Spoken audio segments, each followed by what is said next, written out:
গুয়াতেমালার বিপক্ষে শক্তিশালী একাদশ নিয়ে মাঠে নামছে আর্জেন্টিনা। গুয়াতেমালার বিপক্ষে মেসির সাথে কে থাকবেন আক্রমণ ভাগে?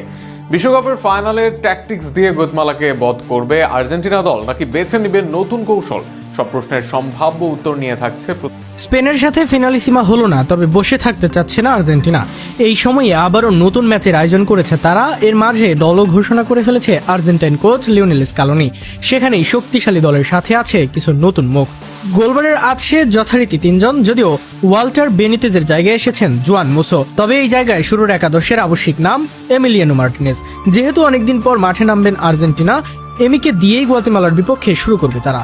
সেন্টার ব্যাক লিসান্দ্রো মার্টিনেজ দিয়ে আলোচনা থাকলে তিনি ফিরেননি দলে ডাক পেয়েছেন আর্জেন্টাইন লিগে খেলা 22 বছর বয়সী থমাস পালাসিও। এর বাইরে লিওনার্দো বালের্দি ও মার্কুস সেন্সে ধরে রেখেছেন জায়গা। বিশ্বকাপের বিবেচনায়ও থাকবেন তারা। তবে এই দুই নামের চেয়ে মূল একাদশের সুযোগে এগিয়ে স্পার্সের ক্রিস্টিয়ান রোমেরো ও বেনিফিকার নিকোলাস ওটামেন্দি। অভিজ্ঞ থাকা এই দুই সেন্টার ব্যাকের উপরই ভরসা করবেন কোচ স্কালোনি। আকুনা ডাক পেয়েছেন দলে, তবে ইনজুরি থেকে ফিরে লেফট ব্যাকের দায়িত্বে থাকবে তাগলিয়াফিকোর কাছেই। রেসিং থেকে এই পজিশনে গ্যাব্রিয়েল জোরেস ডাক পেলেও আপাতত একাদশে আসার সম্ভাবনা নেই তার। মলিনা ও মন্টিয়েলের মাঝে হবে রাইট ব্যাকের লড়াই। আপাতত সেখানে অ্যাথলেটিকো মাদ্রিদের মলিনা থাকবেন এগিয়ে। মাঝমাঠে সর্বদাই তারকার মেলা আর্জেন্টিনা দলের। এবার সেখানে দেখা যেতে পারে মোট 4 জনকে। যদিও স্কোয়াডে আছেন অনেকেই, তবে নতুন করে 1 বা 2 জন থাকতে পারেন একাদশে। আবারও একই সাথে একাদশে ফিরবেন মাঝমাঠের টপ 3। সেক্ষেত্রে ম্যাকালিস্টার, এনজো ফার্নান্দেজ ও রদ্রিগো দে পল থাকবেন একাদশে।